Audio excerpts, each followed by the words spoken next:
Hi friends, வணக்கம். இன்றைக்கி நம்ம சுவையான சாம்பார் எப்படி செய்கிறதுன்னு பார்க்க போகிறோம். அதுவும் இது ரொம்ப சிம்பிளான சாம்பார். இதில் பார்த்திங்கன்னா நம்ம பாசிப்பருப்பு தான் யூஸ் பண்ணுறோம். ரொம்ப அதிகமாகவே வரும். துவரம் பருப்புக்கு பதிலாக நான் இன்றைக்கி பாசிப்பருப்பு செய்கிறேன். இதில் என்ன அப்படின்னா, நம்ம எல்லா ப்ராசஸ் முடித்ததுக்கு அப்புறம் தான் நம்ம அடுப்பில் வச்சு செய்ய போகிறோம். ஸோ கேஸும் நம்மளுக்கு ரொம்ப மிச்சமாகும். 10 மினிட்ஸ்குள்ளே பண்ணிடலாம். நீங்கள் காய்கறி கட் பண்ணுற டைம் மட்டும்தான். கடகடன்னு பண்ணிடலாம்.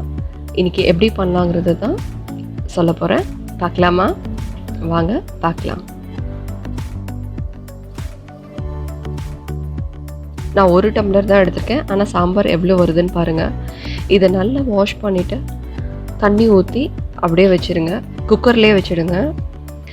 இதில் தான் நம்ம இப்போது கட் பண்ணுற எல்லா காய்கறி எல்லாமே போட்டுட்டு நம்ம பண்ண போகிறோம்.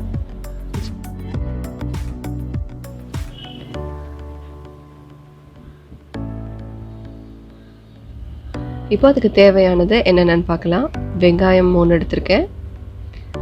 நான் கருவேப்பிலை, கேரட், ஸ்குவாஷ் அது நான் எடுத்திருக்கேன். நீங்கள் வந்து இதுன்னு இல்லை, எந்த காய்கறி வேணாலும் எடுத்துக்கலாம்.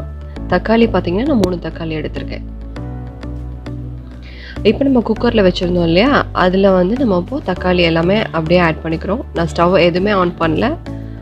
வெறும் பருப்பில் தண்ணி ஊற்றிட்டு தக்காளி போட்டேன். இப்போது காய்கறி போடுறேன். நீங்கள் இந்த காய் தான் போடணுன்னு கிடையாது. உங்களுக்கு என்ன காய் இருக்கோ எந்த காய்னாலும் போடலாம். கேப்சிகம்லாம் போட்டிங்கன்னா அப்படியே ஹோட்டல் ஸ்மெல் வந்துடும். ஸோ அதுவும் நீங்கள் ஆட் பண்ணிக்கலாம். முருங்கைக்காய் ஆட் பண்ணிக்கலாம். வெண்டைக்காய் எல்லாமே நீங்கள் இதே மாதிரி போடலாம். வெண்டைக்காய் வதக்கி போடணுன்னு கூட அவசியம் கிடையாது. அந்த பிசுப்பெல்லாம் இருக்காது. ஸோ வெண்டைக்காய் கூட டேரெக்டாக நீங்கள் அப்படியே ஆட் பண்ணிக்கலாம். முக்கியமானது பார்த்திங்கன்னா, வெங்காயத்தில் நான் 3 வெங்காயத்தில் ஒரு பாதி மட்டும்தான் நான் குக்கரோடு ஆட் பண்ணுறேன். இன்னொரு ஹாஃப் வந்து நான் எடுத்து வச்சுருக்கேன். அது என்ன பண்ண போகிறேன்னு நான் அப்புறம் சொல்கிறேன். மஞ்சள் பொடி போட்டுக்கோங்க.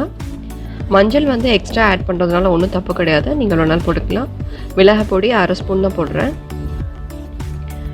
சாம்பார் பவுடர் 2 ஸ்பூன் போடுறேன். உங்களுக்கு காரம் இன்னும் வேணும்னா இன்னும் கொஞ்சம் ஆட் பண்ணிக்கோங்க.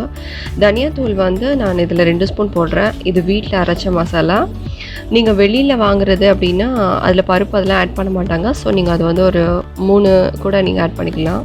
3 ஸ்பூன். இப்போ நீங்கள் இதெல்லாம் நல்லா மிக்ஸ் பண்ணி விட்டுருங்க.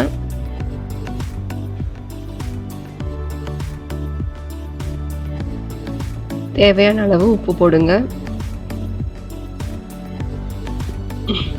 இப்போ நம்ம என்ன பண்ண போகிறோன்னா, இப்போ உப்பு போட்டிருக்கோம்.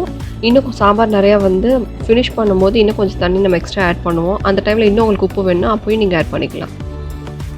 இப்போ புளி ஊற்றிக்கோங்க. இந்த சாம்பாருக்கு புளி அதிகமாக தேவைப்படாது. தக்காளி அதிகமாக போட்டுக்கோங்க, புளி கம்மியாக ஊற்றிக்கோங்க. பருப்பு வெந்ததுக்கப்புறம் அதிகமாக வரும். அதுக்காக நான் இப்போது தண்ணி ஆட் பண்ணிக்கிறேன். நிறையவே ஆட் பண்ணிக்கோங்க, பிரச்சனை கிடையாது. இவ்வளோ தண்ணி ஆட் பண்ணியும் இன்னும் திக்காக தான் வரும். இப்போ எண்ணெய் ஊற்றிக்கோங்க. அதில் கடுகு, உளுந்து போட்டுட்டு வெந்தயம் நான் 2 ஸ்பூன் போடுறேன். சோம்பு, சீரகம். சோம்பு கொஞ்சமாக போட்டால் போதும். பெருங்காயம் போட்டுக்கோங்க. என் சமையலில் எப்பயுமே பெருங்காயம் கொஞ்சம் அதிகமாக தான் இருக்கும். வெங்காயம் நான் எடுத்து வச்சேன் இல்லையா, அதை நம்ம இதில் ஆட் பண்ணிக்கிறோம்.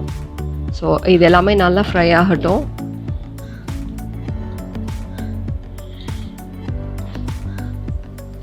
உங்களுக்கு இது சீக்கிரம் ஃப்ரை ஆகணும்னா லைட்டாக 1 பிஞ்ச் ஆஃப் சால்ட் போட்டுக்கோங்க. அவ்வளோதான், ஃப்ரை ஆகிடுச்சு. இப்போ நான் அந்த குக்கருக்கு மாற்றிட்டேன். ஸோ எல்லாமே ரெடி. இப்போ நான் குக்கர் வந்து க்ளோஸ் பண்ண போகிறேன்.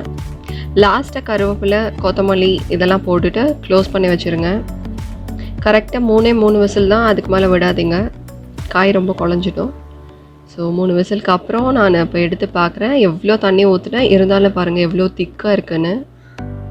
ஸோ இவ்வளோ திக்னஸ் இருக்கும். நீங்கள் இப்போது ஹாட் வாட்டர் எடுத்து இன்னும் கொஞ்சம் ஆட் பண்ணிக்கோங்க. உங்களுக்கு எந்த அளவுக்கு வேணுமோ அந்த அளவுக்கு நீங்கள் தண்ணி ஊற்றிக்கலாம்.